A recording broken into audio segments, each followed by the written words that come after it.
What I also grew up with from 1972 when I was born onwards was an awareness of something what I now refer to as generational sacrifice or generational sin.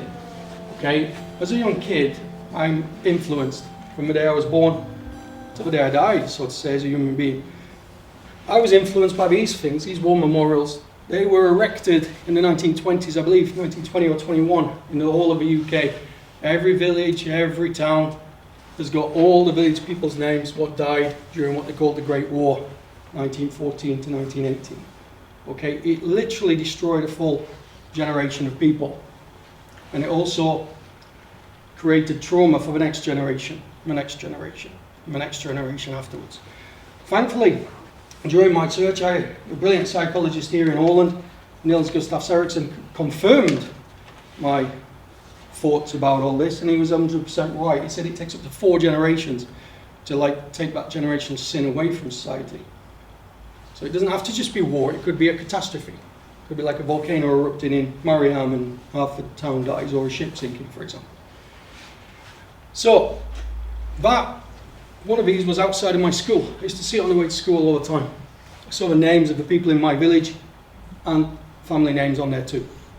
So it kind of sticks in your psyche, in your psychology. It becomes part of you. The United Kingdom is very much, it's in their psyche. It's well ingrained into British people. Okay, World War I. I'm sticking up a slide on this. It's not my career. Obviously, I'm not that old. I hope you don't think I'm that old that I served in World War I. Okay, 1918. I took a few statistics, and I've researched a hell of a lot on wars, and I just drew out 1 month. And the most relevant month to me is August 1918, because it's like 4 times the population of Åland died or were injured during that conflict. That was just from the British or the Commonwealth forces. That wasn't including the French, the Russian, Finnish, the German. So everyone dies in war, it's not one-sided. Okay? So, I wanted to highlight to you, I could hit you with 3.6 million or 2.6 million and big figures like that, but it kind of doesn't sink into us as human beings. But if I say to you 4 times the population of Åland, it makes you think, oh, wow, it's a lot of people to die in 1 month, or killed, maimed, injured, psychologically destroyed in 1 month. Okay, my life as a kid, I didn't have this technology we've got with mobile phones. We've got instant access. I had comic books, and I had the TV, black and white mainly, when we were younger, because poorer people had black and white TVs. The license was cheaper than a coloured TV at that time. But kids were restricted on what you could see, so we didn't have much access. There was like a grenze given to us as kids at 9 o'clock at night. It used to come on TV and tell your kids had to go to bed. You weren't allowed to stay up and watch the nasty stuff on the news. But however, as a young kid, I was easily influenced. This first thing in the 1980 embassy siege influenced me, because part of me was like, wait a second, a couple of cousins and uncles and friends or whatever were going into the military, and I wanted to maybe try that. And this happened. These guys burst into the embassy. 7 Days, it's called on TV. If you want to watch the film on Netflix, it's called 7 Days. The embassy siege. It's portrayed by a guy called Rusty Furman, who was this guy who ran through with the gloves missing. And they went in, killed the bad guys, and I wanted to be part of that. I was like, wow, easily influenced. Okay. This guy here, too, was easily influenced. His dad was on that embassy siege. He was one of the special forces soldiers, and he followed his father's footsteps. He is a classic example of generational sin. He conducted his career in the military, too. He died during the same tour I was on, later on in Afghanistan. He died before his dad. Another thing that influenced me, this was the first so-called televised war. Vietnam War, they always used to get footage like weeks later, maybe months later or whatever. This one was more or less the next day. And I was running back from school as fast as I could. I was only 10 years old. And I was like, wow, 4 months of real war on TV. British soldiers, heroes, victory, etc., etc. The national pride lifted in 1982 beyond belief, even though the whole of the UK was also stuck in an economical depression. So in one side of the UK, national pride was way down. On the other side, a good old war brought it back up again. Okay, Margaret Thatcher was famous for this as a politician because she brought the nation together, even though at the time the nation was falling apart due to economics. Okay, I was a young kid. I had no idea about the economical depression. I didn't really think that smartly at that point. I just knew that there was a war and it looked cool. I wanted to be a para. I wanted to be one of these guys, parachute regiment. My mum didn't want me to be a soldier, obviously. What mum does. Okay. Okay, simultaneously during my childhood, from more or less the day I was born until 2007, officially, the Northern Ireland campaign was going off. That was terrorism, so to say. It was put under the umbrella of terrorism. It was between two factions, Northern Irish, Protestant, Catholics, kind of fighting each other. Historically, it goes back quite a while. Historically, I think it goes back to 1600s. So they've never really calmed down with that conflict. It's been ongoing for a long, long time. The generational sin there is well ingrained in their psyche. Okay, that went to mainland UK and mainland Europe. I missed an attack in mainland Europe by hours when I stopped for a McDonald's once in Roermond in Holland, when 2 Australian tourists got killed by terrorists. We literally drove through about 10 hours later after all this incident. Couldn't get a McDonald's. Right, another thing what affected me as a child, probably my decision making, was the miners' strike. For a full year our community were on strike. They wanted to keep their jobs. They were told by the government, you're not cost effective, we can get cheaper coal from places like South Africa, for example, where the labour is much cheaper. And literally, I think up to 500,000 people UK-wide went on strike for a year. Many didn't go on strike, so there was a lot of in-house animosity between the society we lived in. I remember at the top of a street, people shouting and smashing windows while the police were stopping them smashing windows of one of my neighbours because he was going to work during that year crisis. There was food kitchens, etc., etc., and the result was we lost. The British people lost. There's actually, I'm not even sure how many mines are left now, but maybe you can count on one hand now, if there still is any at all.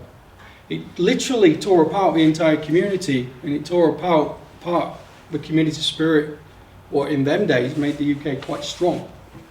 Okay, and that made quite a psychological effect on my decision making. Whereas in one hand, I was given this glory, go and join the army. The other hand, any future job you thought you may have in the coal mines is not going to be there. It went. Okay, and I think not long after the coal mines, about 6 or 7 years later, one of my home villages attached to my town was like voted the most poorest place in the whole of the UK, a place called Grindthorpe. I think that was about 1994 that statistic came out. So the entire society went down in the space of 10 years because of lack of jobs, lack of coal mines, for example. So it made me join the military. Here I am now giving you a lecture many years later. Okay, so in 1988 I tried to join the military. I failed. I had a medical reason and the doctor referred me for a full year. I was devastated. I at school didn't do particularly well. I was more practically minded. My exam results, you couldn't even write on a piece of paper, they were pretty poor. Okay, and I got referred for a year. So I didn't know what to do. My mum, knowing me, was like, oh great, brilliant. This means he's not going in the army, I'll get him a job. So she spoke to one of her friends in the pub she worked in, and I got a job as a plumber of VVS Romokra for a year. But still in my heart I was like, I still want to be a soldier. I want to be a soldier, I'm going to join. During that time I thought about going to the French Foreign Legion, because my male ego in me wanted to be a soldier. No one could stop me. But in 1989 I joined. So joined the Royal Engineers in 1989, and from 1989 to 1998 I have what I call quite a boring period in my career. I lived like 3 years in Cyprus, 3 years in Germany, did loads of parachuting, did loads of adventurous stuff, went on exercise, North Africa, Middle East, managed to live in Cyprus for 3 years, Germany, UK also. That was relatively boring to me, but during that period, the reason why I'll say it's boring is in the next slide, is during that time wars were going on. And talking now from a perspective as a soldier, I refer to it as like a fireman or a fire lady. Okay, you don't get taught to be a fireman and not run into fires. You want to go and feed that ego, you want to think, right, is my training, put it to use. In 1991 I was a battle casualty reserve for the Gulf War. I think there was about 50,000 soldiers or whatever what went. I stuck in Germany, kind of watching it on the news, thinking, damn, I'm missing out on this. And I remember it was the first time I had a little tiny egotistical thing afterwards. one of my soldiers, one of my mates was on a course with me, and he got a medal, and he's like, yeah, check this out. I was in Iraq. He had his suntan in, he'd been in Iraq, he'd been to war. I was jealous. I will truthful, I was jealous. Okay, so when you get medals, they're mainly egotistical driven things. You get given them for all these little tours, you go on all these operations, for example, and I was jealous. Okay, the male ego in me wanted to go to war. This didn't happen for a while. I kind of stayed in the army because the British Army used to have a brilliant pension, and I grew up in a place where I was poor. The pensions were, if you get a pension at 40 years old, that's like brilliant. There's not many jobs do that these days. And the British Army have kind of stopped doing it. But I was caught in something what was called a pension trap. The longer you did, the more you were trapped in the job, and you thought, well, it's not long till I leave. But then started more wars and more conflicts. 92 and 95 in Bosnia, I was on exercise in the UK, and I remember seeing these vehicles, these white vehicles getting painted up white in the middle of this green land in the UK, and there was us in our camouflage vehicles, and I was envious. I saw one of the units we were exercising with preparing to deploy to go to Bosnia. And you've got to be careful what you wish for in life. This is something I've learnt the hard way. Okay? Although I was envious, during that period of Bosnia or afterwards, I served with people who'd come back from Bosnia, and they'd seen the brutality of the Bosnia war. And only last week, I was speaking to this guy, Mark. I change my PowerPoints every time, and I speak to guys, renew the content. Mark and I served in Iraq together. He was a medic. He's now an ambulance medic in the UK. He's traumatized from 1993 in Bosnia. He was in a place called Srebrenica. If anyone's heard about the Srebrenica massacre, 8,000 Muslim men and boys all killed, separated from their wives and the rest of the children, literally massacred. He was one of a group of people I had to go and like exhume and sort all that mess out. The old psychological effect it had on Mark, he's still present with him. But last week he said, it's all right, I won't commit suicide, I've got my son to live for. Okay, this is the effects of war. I'm kind of glad I didn't go there, because all my friends who did go there saw extreme cases of man's inhumanity to man, as in extreme cases. The worst things you can think about.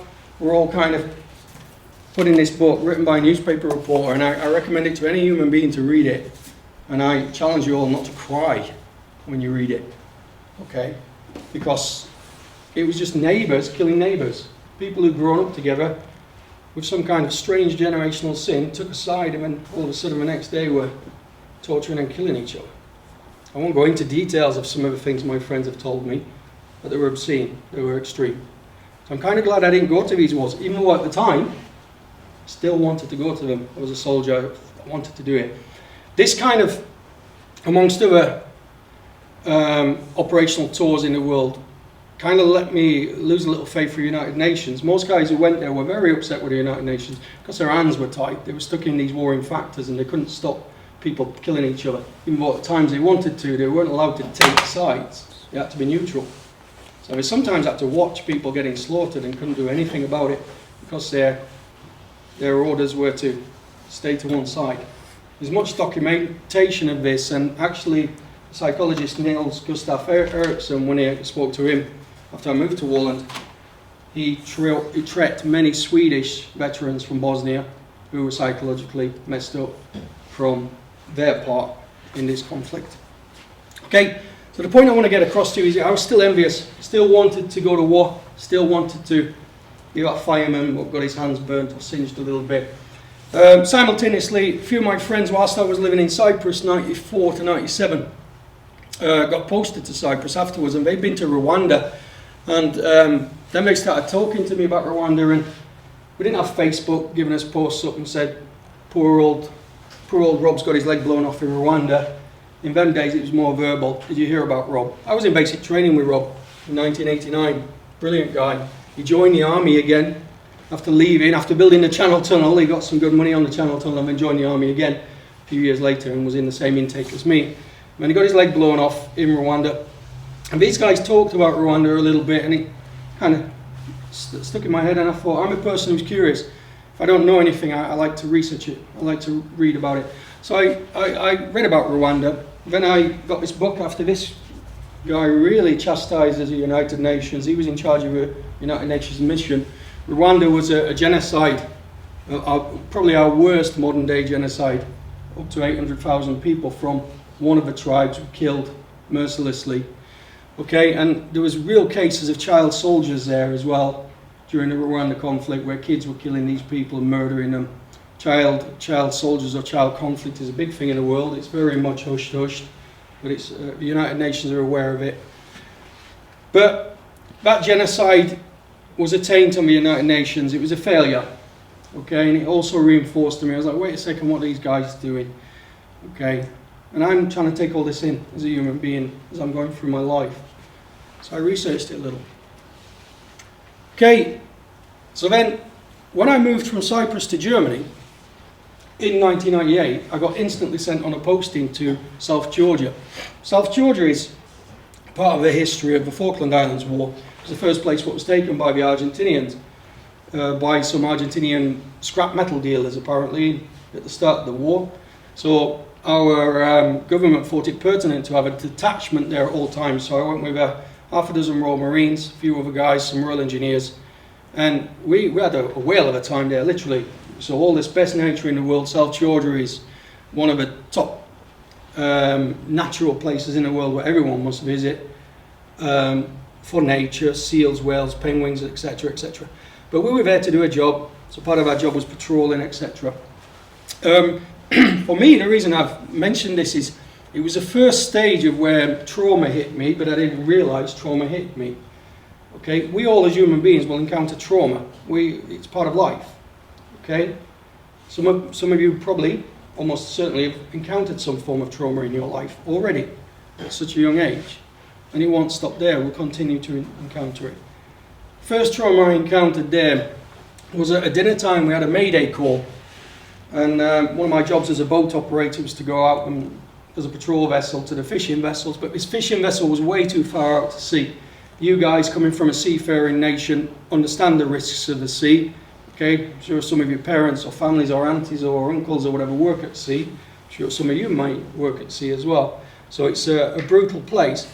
My ship sank whilst fishing, and it stuck in my psyche, and it was the first traumatic incident I was involved in. We had to go and recover several dead bodies of the ones they managed to recover.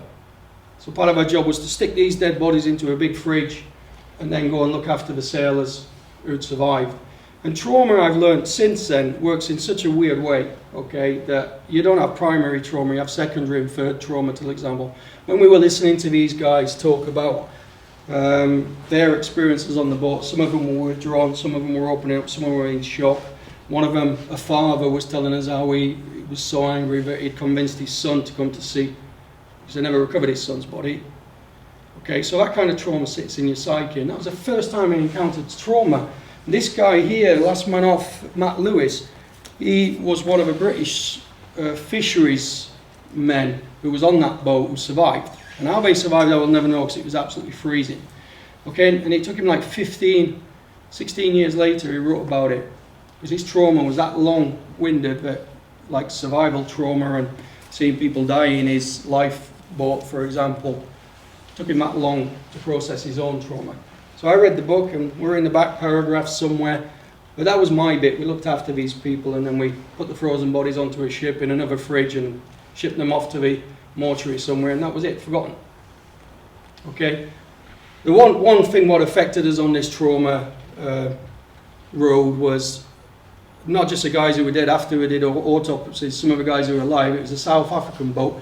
They were riddled with HIV. A large percentage of them were HIV positive. Okay, so one of our guys who was married was proper scared because we didn't have gloves in them days. We didn't really wear the surgical gloves. So we all got tested for HIV. None of us were. And that was that story.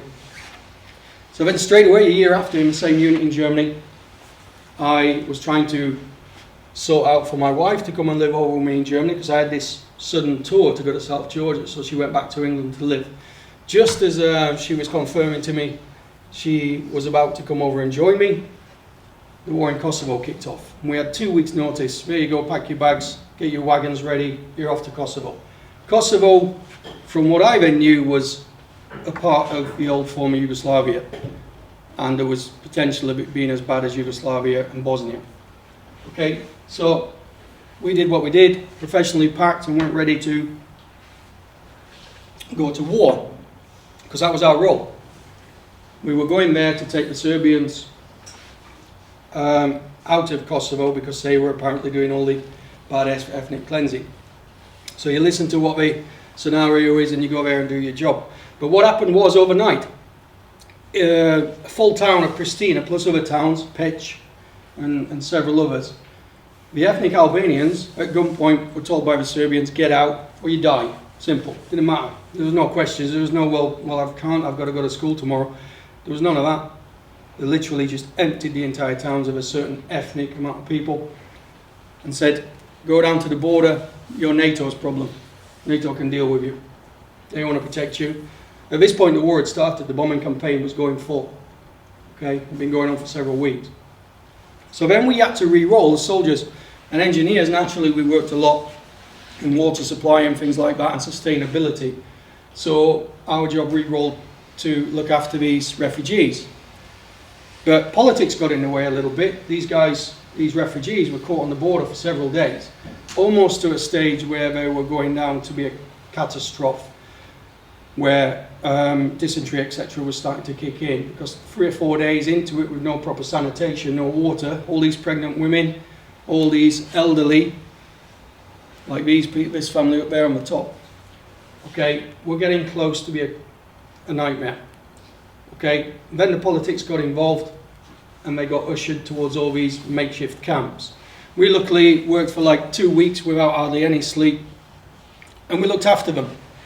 Okay, simultaneously at that point, psychologically for me, my granddad died whilst we were looking after all these people.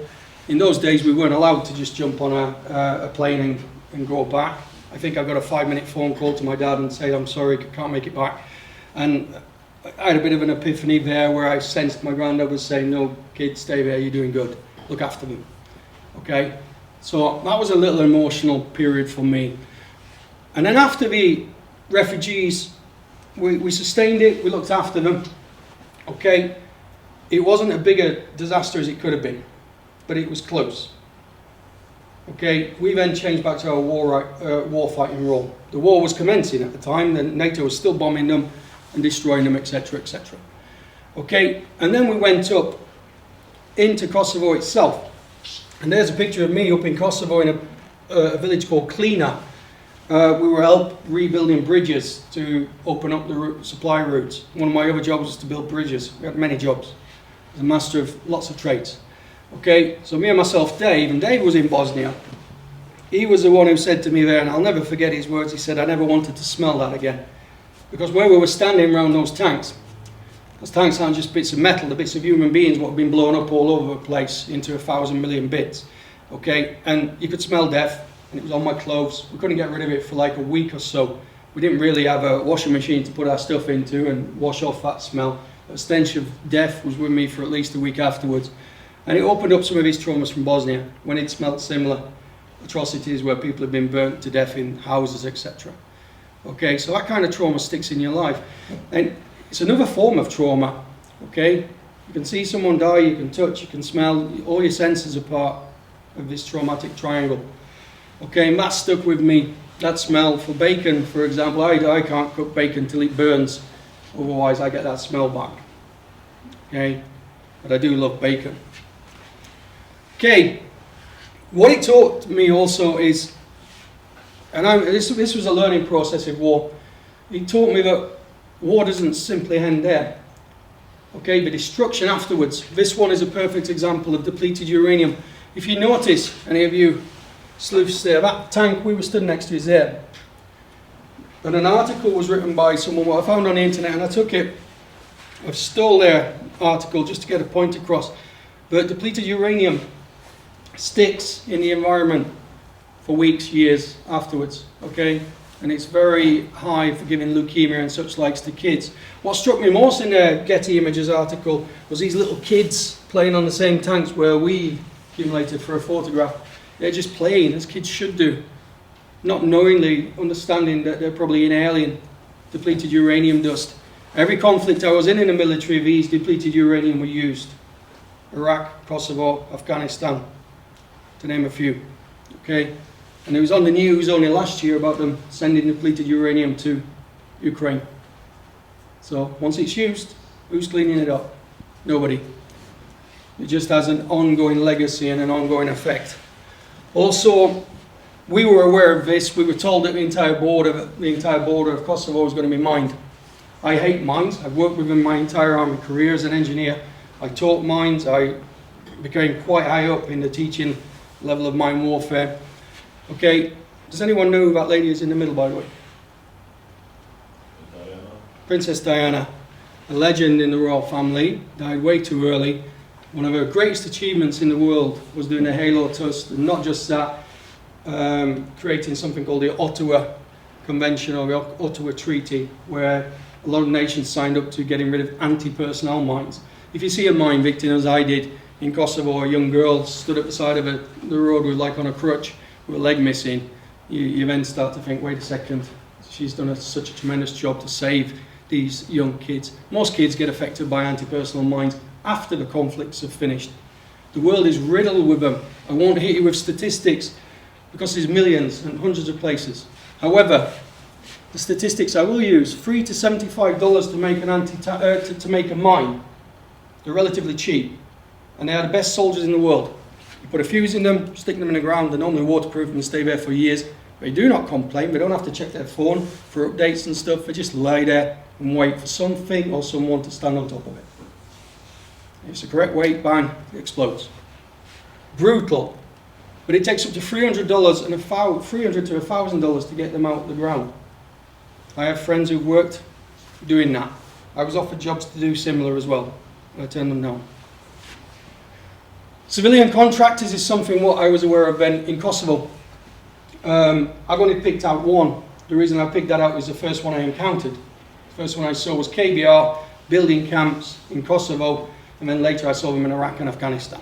It's an American company, it's worth billions I should imagine now, and I saw it grow over my career from a relatively small company to big bucks. There's a lot of money in building things back up again. There's a lot of money in finding mines. Okay? It's cheap to make them, chuck them in the ground, forget about them. There's a lot of money to be made taking them out. Okay? Two of my friends there, I lived in Cyprus with this guy for 3 years, and then I ended up working with him on my last year at school.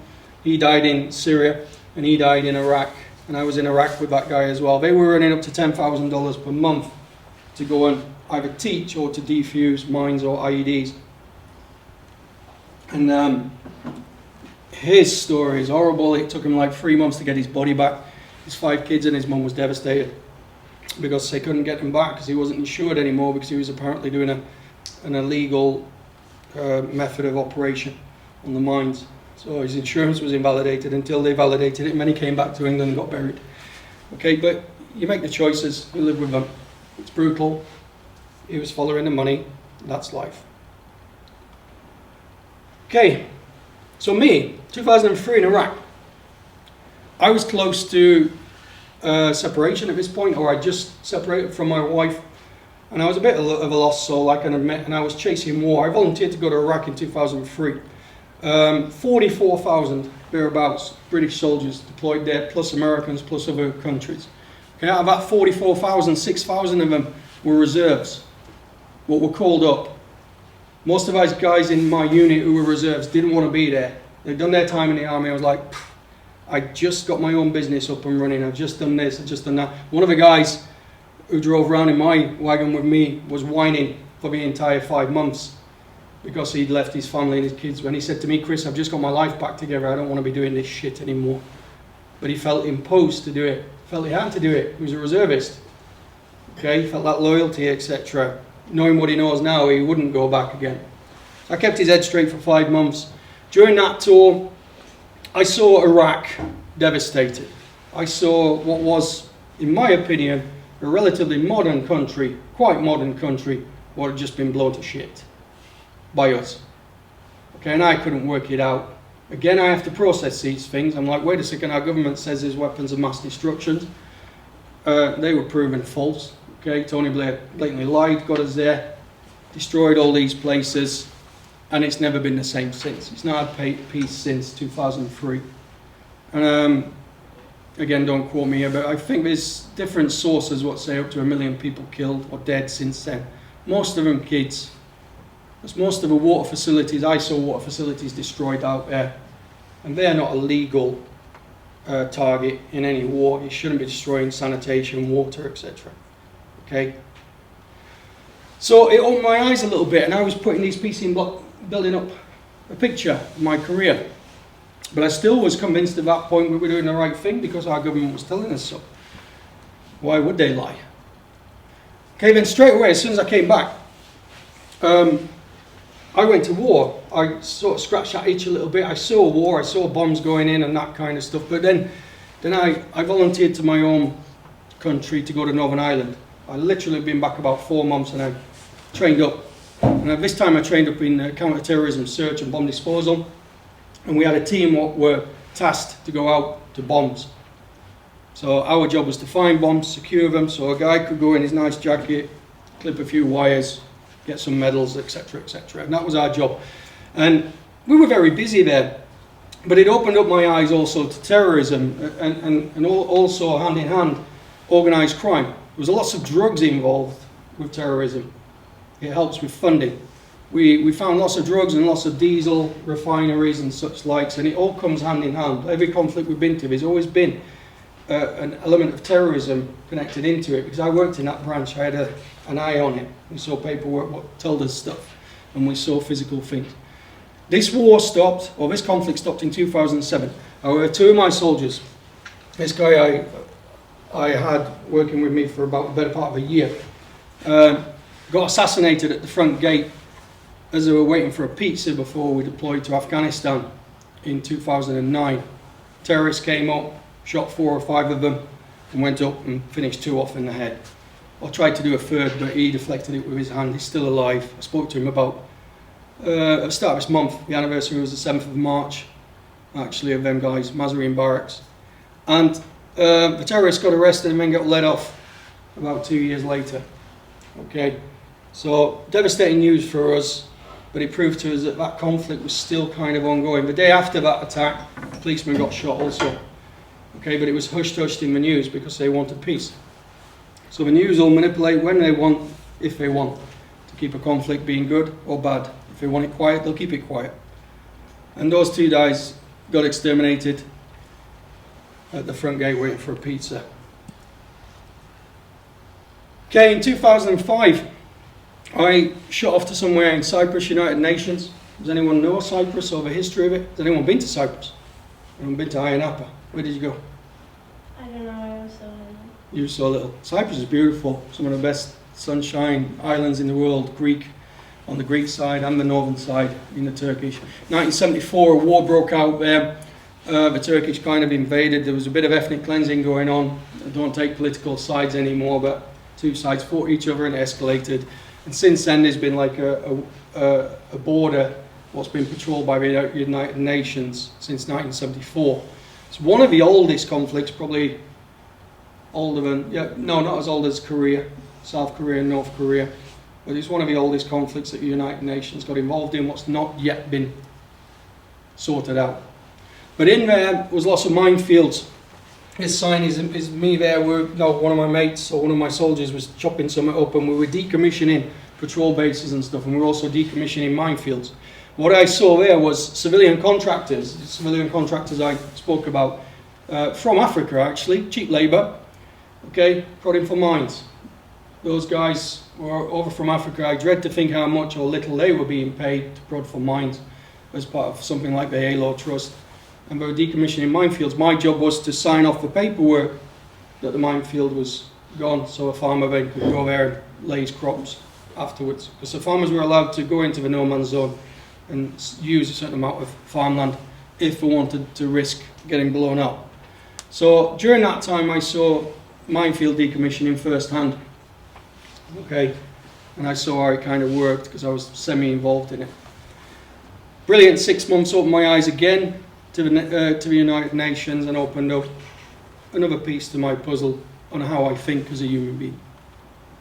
Okay, I still hadn't truly scratched my itch. Still wanted to go to war. I wanted to be in combat. Okay, I got what I wished for. I gained promotion after Cyprus and then got a higher up promotion, and they flew me off to Iraq in 2007. Okay, and we spent 6 to 7 months there. Because I'd already done counter-terrorism and search and bomb disposal, I didn't need to get trained up again. I only had to do a bolt-on course and become a higher level in charge of a team. So our job was to do twofold: strike ops and war fighting. For example, the strike ops involved going into enemy territory, getting blown up and getting shot at, okay, and finding terrorist equipment and such like. So we did it, and it was the first time I saw soldiers die. Okay, it was the first time we were on the receiving end, and we got a taste of our own medicine, so to say. It wasn't the last time. Saw several soldiers die in Iraq. First one was a guy who got shot through the neck trying to save one of his mates who got shot through the back. And at the same time, I almost got shot trying to save the guy who tried to save the other guy who tried to save the guy. That's a little complex. So 4 or 5 guys got injured on the first stop I was on, and I got some kind of bravery award for being a brave guy, saving the other guy. It's the first time I used all these things: tourniquets and first field dressings. Any of you guys going to be medics, by the way, or doctors or nurses? That's what we use in the military to stop traumatic bleeding. Hand it around, play with it. Okay. First time I used that in combat under fire, and it wasn't the last. I got to use it several times during my career on different traumatic injuries, watching soldiers die. During the 6-month period there as well, we were getting rocketed from the minute we more or less landed on the plane, and mortared 3, 4, 5 times a day, mostly at dinner times, mostly at breakfast, mostly when you were going for a shower in your downtime. So we used to have conversations under the table, chatting to each other as you do, whilst eating your food as rockets were coming in over your head, smashing about here, there and everywhere. Okay, it was a bit of a traumatic period. It taught me trauma onto another level now. So now my trauma levels were building up to a level where I'd seen a fair bit, okay, but in different degrees. Okay, I'd encountered trauma. Did the trauma affect you at that time, or did No. you just build it up? No, it built up. Brilliant question, because trauma is a tremendously complex thing. Any of us who encounter trauma are not guaranteed it's going to affect you there and then or afterwards. It can affect you years down the line. They say with military trauma, the average time is 15 years afterwards. But funnily enough, I was a trauma manager at that point. Were you aware of your trauma? Or was it? Not then. Afterwards, after Iraq, I had a little taste of it when I was driving around the UK once, and I just stopped for no reason and burst into tears, and I had no idea why. I remember phoning my best friend, who's he's got no remorse whatsoever. He gave me lots of shit on the telephone and basically said, well, get a grip of yourself, mate. And I said, no, mate, I don't know what's happening. I'm crying. And I didn't know why. I couldn't understand it. My brain was somehow processing it, and I didn't understand why. Okay, because when you have a near-death experience, any of us can have this, and then many of us do. Because I almost died saving one of the guys out there. You start to process it when you're in a safe environment. When you're in a not safe environment, you're still quite highly tensed and still focusing on your job. I nearly died several times out there, especially when the Americans tried to kill me with a 50 cal gun when we were going to help them. That was always fun. Okay, and that's another one of my stories. I've got stories that could last hours, but I can't got time to go into them. Okay, so the trauma, brilliant question. It's a complex beast, but we'll go into it in a little while. Bomb disposal, these bombs, was the first time we encountered them. I put some up just for interest for you guys. Most of the bombs they were using were quite technical bombs, even though they're improvised explosives. And these little switch mechanisms here were like your sensors off the walls. Okay, so when a vehicle came, you could switch it on and off. We called them telemetry switches. So every time you come in the room and the light comes on, it was kind of like that. So every time a vehicle went past, boom, and it penetrate and kill whoever was in it. We went to many jobs where people had been killed. That was our job, to do secondary explosions as well, and to find secondary devices and to try and get them off the roads. So we encountered a lot of IEDs during that 6-7 month period. Then, in between that time, I got promoted again. Promotion's a double-edged sword, they say in English. In some ways it's good, but it comes with consequence. Okay, that consequence was I was then posted to another unit very quickly, went on a training year to Canada and Belize. And then after we did all that beautiful training in these two great places, they deployed us to Afghanistan. Again, I couldn't get rid of this job I'd done. We had to fulfill a post, we had to do bomb disposal, and I went to Afghanistan again. I didn't want to go to Afghanistan doing bomb disposal again, but they did. So more or less 3 tours in a row, I was doing bomb disposal. By now it wasn't fun, because Afghanistan was a whole different world. It was brutal. During that period in 2009, there was the heaviest casualty rate for the British Army. Compared to modern wars like Ukraine, it's nothing, but for us it was quite heavy. So during that time, I encountered war fighting. The first operation we were training for, to go on here, some tremendous pictures from it. A Danish tank getting blown up, for example. They didn't die, they were injured, but they were fine. Okay, it was kinetic, it was full-on fighting. We called it a success. But in the long run, it was successful about killing another human being. Up to 80, 90 Afghanis died that day, or that 4 days. One of us got shot in the arse cheeks. You can see him there, getting extracted by his friends. Okay, none of my guys got injured or killed. I was happy at that point. But the night before we went on that operation was the night we found out about the 2 guys getting killed collecting a pizza in Ireland. They were waiting to fly over, and we'd already came a month earlier, or several weeks earlier. It wasn't a month, maybe 2 weeks. Okay, so that 4-day operation was my guys' taste of combat. I'd already tasted it a little bit in Iraq, and it was an eye-opener for them. Kind of made them grow up overnight. Okay, all of them grew up in their own ways out in Afghanistan. And then we carried on with bomb disposal for the 6-7 months. Intertwined in that bomb disposal, we were constantly getting ambushed or attacked. You couldn't then just go and get rid of a bomb. They would purposely put a bomb there sometimes just to take a go at you and have a go at you and attack you. And sometimes we were on planned missions. During that tour was a month-long or month-and-a-half-long planned mission where many, many British soldiers died. The Afghanis gave us a good run for our money and kicked our ass a little. And it traumatized a lot of people. And it was pretty pointless, like the whole of Afghanistan, to be fair. Now I've had a chance to reflect on it. These bombs were made improvised to the extreme, as cheap as you can. Wooden planks, a couple of batteries, what you take from 9-volt batteries, carbon fibres from the inside, carbon fibre rods, onto a detonator, into ammonium nitrate fertiliser, which was, funnily enough, provided by the United Nations for their farming. But it's up to an high enough level, ammonium content, but it's weapons grade. All you have to do is mix it with fine aluminium powder, put a nice good quality detonator into it, and boom. So the only thing they probably had to pay for was a good detonator. The rest was improvised. These things, these pressure plates, that kind of device, 3 to 5 kilograms, would take a man's torso up to there off. At least 1 leg, 2s, maybe a third, maybe an arm, if he was lucky to survive. He might have lost 2 legs and an arm, as one of our guys did. Okay, going back to your question, trauma. I was still in the army until 2012. I'd accumulated all this trauma up. Afghanistan, in a nutshell, I could talk for hours about all the trauma incidents I was in. I was blown up more than a beach ball. I got blown up a lot. My team did too. I lost one of my soldiers and one was injured during one particular explosion, and then on other explosions I saw multiple casualties, up to 7, 8 casualties at one point. Okay, and other explosions we reacted to, there was up to 15 killed or injured. Okay, brutal amount of trauma. I managed to contain it all, but little bits came out, as you said.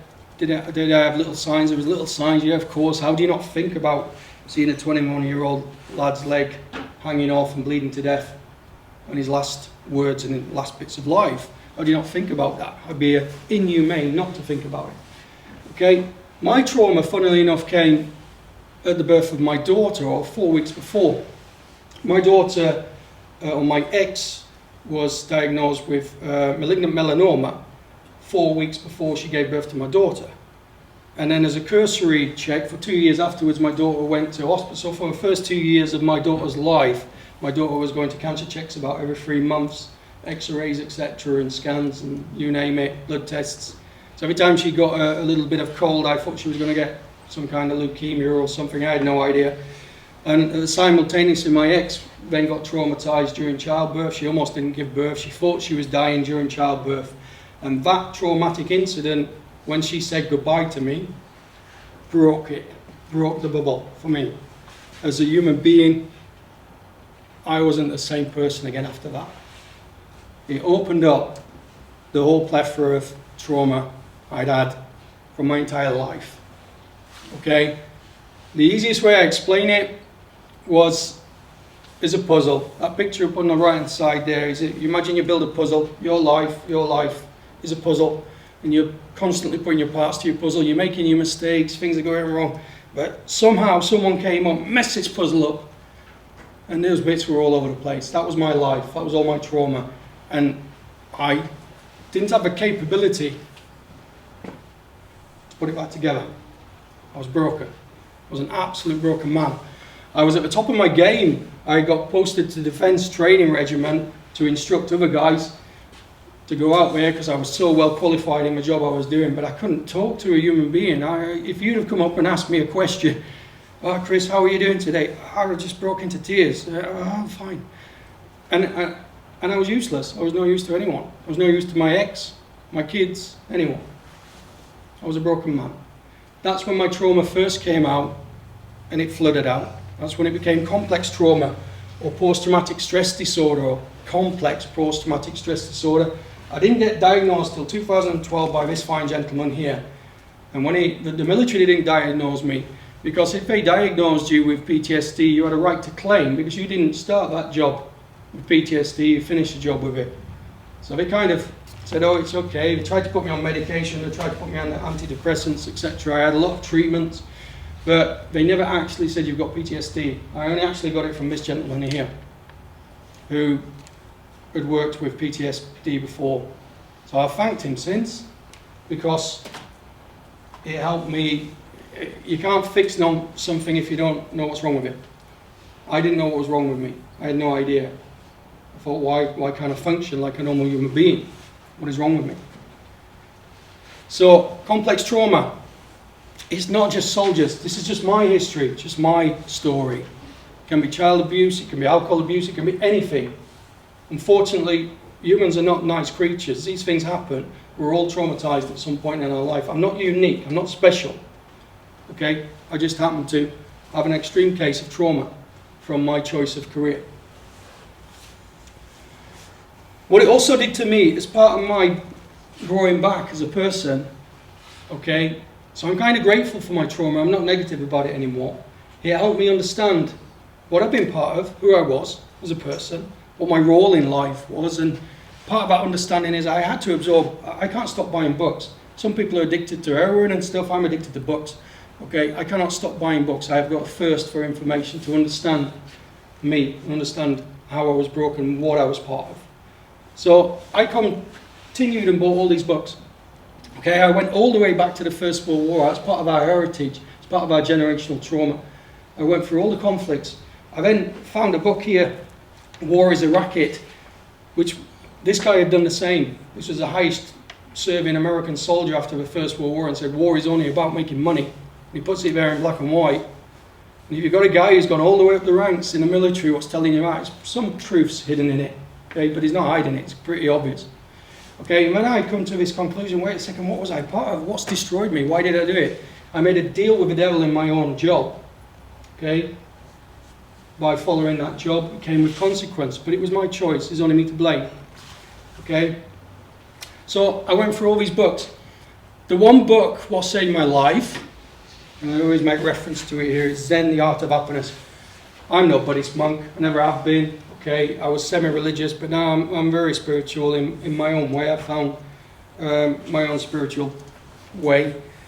But this book was given to me by my nephew when I managed to get back to the UK. And weeks before I got back, we were speaking on the internet, and he was the firstborn in our family, and he's a smart, lovely guy, intelligent. He said, "Uncle Chris, you need this book." And excuse my French now, I'm going to swear. I said to him, fuck off, Connor. I said, I'm not going to read that. He said, no, seriously, you need to read that. So I took him at his word, and I read it. And I read it all the way back on the plane. And then I read it again. And at this point, I was really at an all-time low here in Åland. I was actually suicidal. And the first time I was suicidal, I got referred to the doctors and I got a bit more therapy. I got a bit of time off work. The second time I was suicidal, I think I took like a rucksack, went to the place near Vikinghallen, was going to fill up the rucksack with rocks, tie it off so I couldn't undo it, and just jump in the water. All right, I'd already planned it. That's what you do when you think about suicide, you plan it. But I took this with me on a picnic. Okay, I was going to have a last meal, of course, before I thought about killing myself. And I read it and burst into tears. But I don't read it fully anymore, I just open up bits. And it opened up uncannily on the bit what says about choice. It's up to you to välja. It's up to you to choose. There's no right or wrong in life, but it's up to you to choose. And at that point, I chose life. That's how simple it was. Okay? I kind of can't thank Connor, my nephew, enough for that book. Saved my life. Saved my life. And thoroughly recommend it if anyone's on a low or on a downer. Read it, but read it knowing that it's going to help you. You have to have an open mind, and it helped me. Okay. So I got that first of knowledge, collected lots of books, and I'm still in that process now. And this is part of that process. Saying to you, I've made a choice. My choice is to pass over to you my experiences. Okay? Both positives, negatives. And for you to choose whether you absorb it or question it. It's up to you. It's your choice. We all make choices. Okay? Do you want a break, guys? Jag tänker att vi kör på eftersom så får de sluta 5 minuter tidigare istället. Happy days. Okay, true cost of war. And again, to reiterate, by the way, this is my perception. It's not anyone else's. Double check any of these, cross-reference anything I've said. In fact, I want you to. I'd love to be able to give you each a project and say, go and research it and tell me about it. But it's my perception, the true cost of war. These pictures are ones of several of the guys who I knew who got killed, either going on a plane, flying back to their mums, and the parents in the background. This is Teresa. Jordan was a soldier I watched die in Afghanistan, watched him bleed out, tried to help him, couldn't. He'd lost his leg up to there, and this leg would have been amputated. Most of his fingers were missing, and his probably would have been blinded as well. And but he had abdominal injuries which led to a catastrophic bleed out. Okay, that's my perception of war, and it gave me an eye-opener. Okay, what it did is open me up into this research, and I thought, what is war all about? I'd seen these civilian groups, I'd seen how much weapons cost, I'd seen the destructive effect, and the top of my list always now, I could move this list around as much as I want, is profits. Going back to this guy's book. But that's my perception. All right, I've done a hell of a lot of research, what has doubled up and confirmed to me it's all about making money. It's a ever-ending cycle of destruction. And there's no way of putting it, but every military weapons manufacturers this last 2 years has made record profits. Okay, so you only have to research them to confirm what I'm saying. Destruction of properties. It's pointless. When I saw like Iraqi houses destroyed, when I saw Kosovan houses completely destroyed, I was like, what is this all about? It's just mental, it's crazy, it's pointless. Okay? The destruction of lives, the ongoing generational sin to the next generation. Even Finland had a destruction of lives, even though you could argue the point that Finland were fighting the goodest caused part of the Second World War because they were defending their homeland, for example. The next generation was destroyed. Finnish people naturally don't really talk very openly. I've noticed that in the 12 years I've been here. Okay, so they hid all their sins in alcohol. That then led on to the next generation of like, well, why does Papa not love me or whatever? Why has he changed? He wasn't the same. I spoke to my wife's mother who said that he was a different man when he came back. He was horrible. My sister used to have to hide in the cupboard because when he was drunk we didn't know what to do. Imagine the UK was full of people like that too. It's the same, it's no different. We can justify a war or a cause, but the generational sin is the same. The effect is the same. The effect on kids people. Mental trauma and anxiety, there's no country in the world what is capable of treating the after effects of a war, and they don't even invest in the after effects of a war. Your mental health services here is probably struggling now just with day-to-day mental health issues. So if you all went to war, came back, they couldn't cope, they couldn't help, they've got nothing in place to help. The UK is a prime example of that. Physical trauma and rape, these things are all documented in United Nations documents and books. I've got a dozen books at home. You're welcome to loan as many as you want to show the effects around the world of these kind of things, knock-on effects from war. And it is an effect of war. Drug abuse, some of my friends have really hit drugs bad. I personally took alcohol. I wasn't an alcoholic, but I nearly died after Afghanistan drinking myself into a stupor. One of my friends stayed up with me all night, putting me to one side as I was nearly drowning in my own sick, drinking too much, trying to forget. Okay? And it's true. It is a way of trying to dampen those traumatic images. Suicides. The number I've got there, 256, 264. The Falklands War I showed you at the start. 256. This is just easily accessible on the internet. Died in the war. 264. It's probably even going up and up. Killed themselves since that war. So more people died of suicide in that particular conflict than did in the actual war. Homelessness, very hard statistic to find. I can be cross-examined on that. You could easily come back and say, Chris, you're talking shit. 4,000, 2022, I found 2,000. You're lying. There's no real statistics. The government does not, our government in the UK does not like using that statistic. And I've spoken to a guy here, an elderly pensioner, who said after your Second World War in Finland, there was a hell of a lot of homelessness. And he gave me a really brilliant example of the Helsinki, some kind of Helsinki Olympics. I don't know if it was Summer Olympics or Winter Olympics. But they purposely cleared all the war homelessness off the streets because they saw them as an embarrassment for that Olympic period. And when he told me that a few weeks ago over a coffee, I was like, wow, homelessness not unique to just my country at the moment. It happens, it's a big effect after war. Because a lot of them are broken, and the families are broken too. When families break, it carries on with that generational sin and that cycle. Okay, broken families are perfect recruits. Economic breakdown goes hand in hand. Every war has got economic breakdown either prior to or after a conflict as a big influencer on why we go to war. When you've got no job to do, it's sometimes 3 meals a day from the military is quite an appealing thing. So economic breakdown, if you haven't noticed, is pretty much here just now in Europe and the world. So we're at a very critical point from my perception. Children. My friend Paul, who I spoke to also last week, who was in Bosnia, when he was crying to me on the messages talking about what he'd seen in Garage, he said it was the kids what affected me most. How they were getting killed and how they were just left traumatized at the end of it. And it was the same with me. Whenever I saw kids, I love kids, I adore them. They're the most innocent beings on this planet. They should run the planet, actually.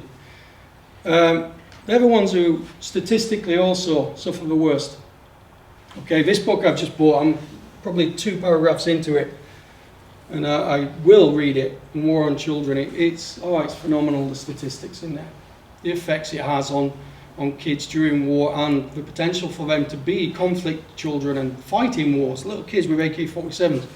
I've met one British soldier who spoke to me when he was on an operation in Sierra Leone with the British SAS. He said, I had to kill kids. They were going to free British soldiers in Sierra Leone. We don't even know why we were there, to be honest. And he said, we had to kill kids. It's documented. The White Street Boys, or whatever they were called, this gang. They recruited kids, got them on drugs, gave them a weapon. There's a grown man telling me he had to kill kids. It's insane. And this is well documented. Refugees. I daren't even go into the statistics of refugees in our world. It's almost like that jigsaw where people have just shook up the entire world, and there's people everywhere because of the amount of conflicts that have been created around the world. And it's beyond the point now where we can cope. as humanity. And we're creating this ourselves. Our governments are creating this ourselves. I had the misfortune of being on a refugee camp. I've seen it firsthand. I've seen the effect. We saw people and families getting flown out of there. Not all the families, getting flown to different parts of the world, and we're like, wait a second, shouldn't they be going back to Kosovo? We're liberating them. Whether they ever got back, I will never know. It was total chaos. We were put onto buses, put onto planes, flown to different parts of Europe and the world, what would take them. Only 5-6 days earlier, but we're living somewhere where their generation had lived there for years. It's mental. It's insane. Broken families. This is Jordan. I'll introduce you to the guy I watched die. He's almost like my son. I would say he was my favourite in my troop. I had 30 guys. He was my favourite. He was a cheeky little ass at times. A brilliant guy, lovely guy, kind of a heart of gold. I watched him die.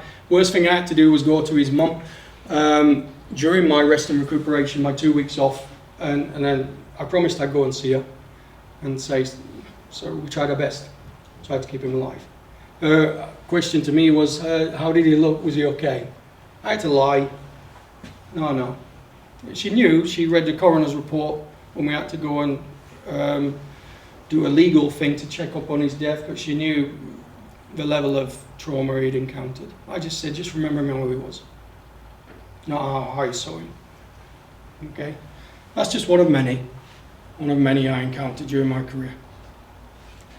Okay, it broke their family. Their family's got a piece missing now. No mother should ever bury their kid, they say. But war does that. It's pointless. Disabilities. As Rob, I introduced you to all these 4 guys I knew. I trained these 2 before we went to Afghanistan. They weren't there long before they lost their legs. He lost 2 legs, he lost 1. And this guy, in my last 2 days in Afghanistan, I gave him my collapsible bed and a few of my nice bits of equipment and said, be safe, don't go there, bang, bang, bang. Try and stay safe, handshake, look after yourselves. Within about a week or so, he'd lost both legs. Okay, that was many. I could put up dozens of pictures of people I know who've been killed and injured, but I'm trying not to inundate you with too much. The suicide. Okay, traumatic as it is, it's a reality and it's a big effect of war. 3 of them guys killed themselves. This guy lost 2 legs and an arm. He's doing well for himself. He works in the City of London. He's got a high-profile job. This guy saved his life. But then he got blown up weeks later. I remember seeing him getting blown up weeks later. He lost his eye and everything. But his trauma didn't keep going. He killed himself. Probably because of what he'd seen there and plus the amount of pain he was left with afterwards. The guy on the top right I met in my last month or so, brilliant soldier, very professional, killed himself. And this young guy, saw him all through my 6-month tour. He saved a lot of lives finding bombs. But he was in charge of or involved in a big explosion where 5 guys died and 15 got injured or whatever. It was huge trauma everywhere, mass trauma. Something you see on a film, but worse. And when I saw his face afterwards, it changed. He was a different person. It was almost like his soul had gone because of what he'd seen. It does destroy your soul. Okay, homelessness. We've got problems all around the UK. I've tried to help people in the past. I help out with a few charities here and there. Homelessness is huge. It's a real thing, and it will be real anywhere around the world with veterans and such likes, and people who are refugees. That was my team. The day after Jordan died, Verge, or Chris, we call him there, he was blinded. He lost most of his teeth. Bits of Jordan were coming out of him for years afterwards in the form of bones and stuff in his face and his arms. All those guys, regardless of the trauma I'm elaborating on here, all them guys came from broken families, except me. My family was the only one that was together. Perfect recruiting is a broken family. Okay, and the UK is riddled with broken families. It's waiting for an influx of soldiers. Okay, and all it does is add on to the next generational sin. Since then, two of them have had broken relationships. Since then, or 3 of them, sorry, including myself, because of the trauma they were involved in. They couldn't cope with it. Civilian contractors, we touched on it earlier. I saw that in the Falkland Islands, Kosovo, Cyprus, Iraq, Afghanistan. They were everywhere. Okay, it's big business, multinational big business. Okay, generational sin. I read this book after the anniversary of the last British Tommy, and I would like you to read that, please.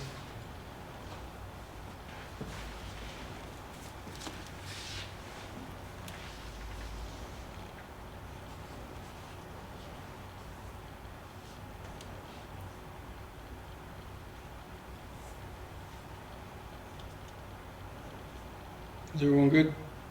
I can't put into words what he said. He was in the First World War, but he's spot on. He's spot on.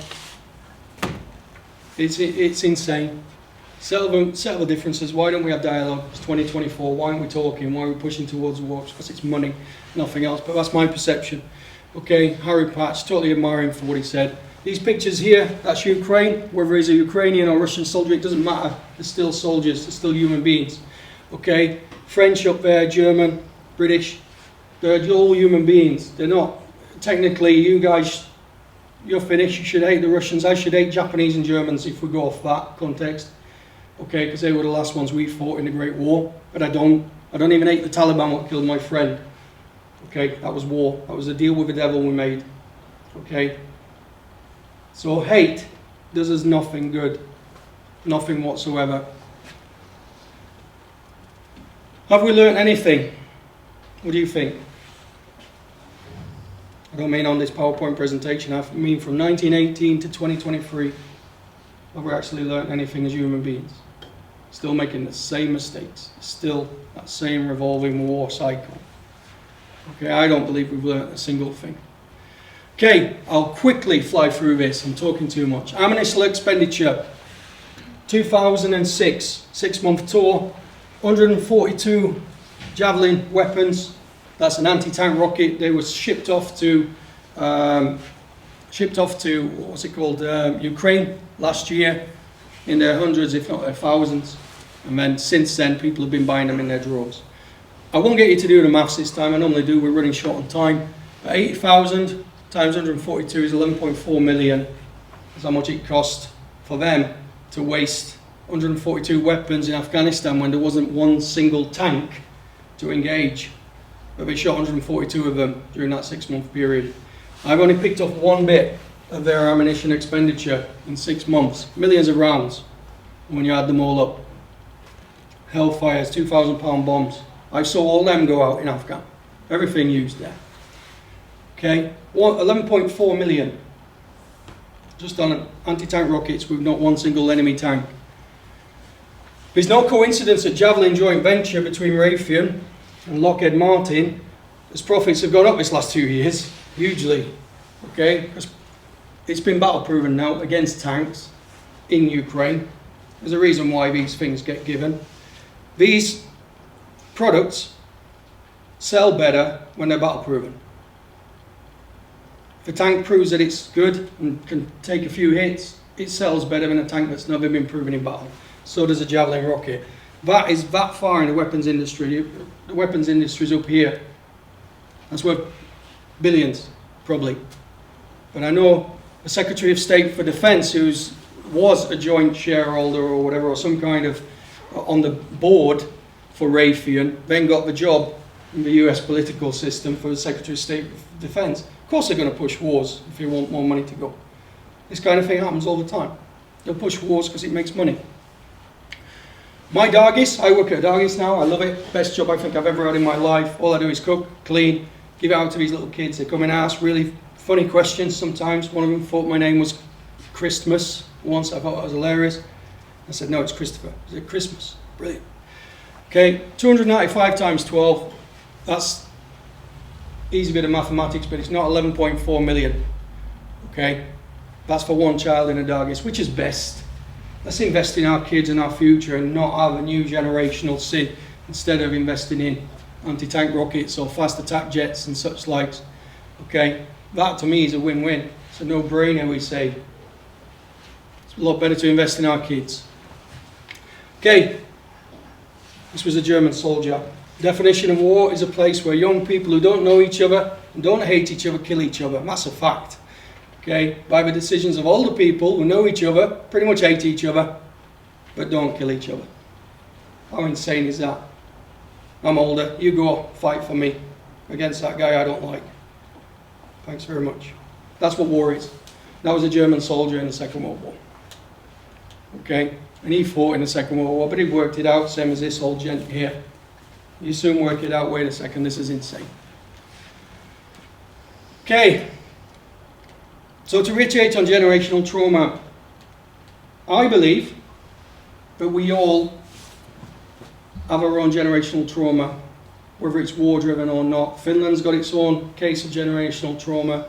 You've got that trauma where the Russians are coming, probably more than most because you fought them in the 39 war, the Winter War and the Second World War, for example. But it's a real trauma. To me, there's no distinction between it. There's no justification between it. War is war. That generational trauma, is it really worth it? Is it really destroying the next generation? Are we doing anything for after that war to prepare for that generation to be looked after? We don't. So it's a repeating cycle of trauma. That's my perception. Okay, that's what I worked out in 23 years of observations in the military and in conflict and in war. However, the last book is a book I wrote, I read to my kids. An American soldier who was struggling with his trauma, and I relate to it all the way through the book. Is why is Papa so mad? Why is he frustrated? And I had to one day when I think my son was going mental with his belt in the back of his car, and I had to pin him down. I lost it. I was traumatized. I couldn't function properly as a human being, and I thought, wait, this is not right. I have to get a grip of this. And this book actually helped me, but it helped me trying to get my kids to understand why Papa was traumatic, why I got all this anxiety and such like. But in truthfulness, no father or mother, why is mum so mad, should ever have to read this to a child. Should we? We should never have to read something like that to our kids. We should be trying to avoid, not, what is it we say in English, prevention is better than the cure. Okay, so we should be preventing war, not trying to cure it, because it won't cure if this circle of trauma continues. So here we go, guys. You are Finland's 4th generation. It's not up to me, it's your choice. Okay? It's up to you how you take what I've taught you or put forward to you. And it's your choice. If any of you want to go, join the reservists or whatever, or join the army, it's your choice. But we all live with the consequences of our choices. Okay? But you are at a critical point in history. You are the 4th generation. You're the ones who could possibly break that trauma of war in Finland. Like, actually standing up to governments or whatever and saying, we don't want war anymore, why aren't you all talking, why haven't we got dialogue? Okay? Same as like the Palestinians and the Israelis. They're probably like 4 generations into their conflict too. Okay? I won't show you this video, but I can gladly send you the link. It's very traumatic. It's a guy I was in Afghanistan with, and it was published on BBC. His mum allowed to publish his suicidal thoughts and the uprunning up to it. It's a 7-minute long thing. I can't show it you. We haven't got time. But it's brutal. It's traumatic. Just listening to it kind of gives you an eye opener. Any questions? Sorry, I've took you too long, guys. You want to go home now, don't you? Question? You said that you don't take political sides. No. What led up to that decision? Because there's 2 sides to a war. A human being is a human being. And what I've seen, one of the students from the last presentation I gave last year was a brilliant example. He was from Bosnia. No, not from Bosnia, sorry, from Kosovo originally. So his dad was one of the people, Serbians, who got sadly ethnically cleansed out of Kosovo after that war. But I didn't take sides there. I just saw them as human beings. But our country told us who the baddies were, who the enemy was, for example. I've kind of opened my eyes that it's almost like a game. If you've got hate and 2 sides, you'll never have dialogue. You always must have dialogue. You almost must talk. I was at school with a Russian lady when the war started, and she actually was nervously said to me once, do you like me? Do you hate me? I said, no, I don't hate you. Why should I hate you? This is a lovely lady who's lived here for like 10, 11 years. Why should I hate her? Because she's Russian. She's not my enemy. She never has been. Same as the Taliban who were there killing our guys. They probably saw us as a threat. We were in their land. I can't justify why we were in Afghanistan. They weren't my enemy. So now I see it for what it is. Do you regret the radio show? So do you feel like you've learned from it? I've learned a lot. I don't regret it. Not at all. I wouldn't be here able to give you a presentation if I hadn't gone through all that trauma and experienced it, and I hope it's beneficial. None of us do anything in life what's negative. It's how you choose to analyse what's happening in your life, and it's how you choose to learn from it. It's good and bad, but you have to really make a strong choice of like, well, I can take good from this. Okay? We can do that with anything.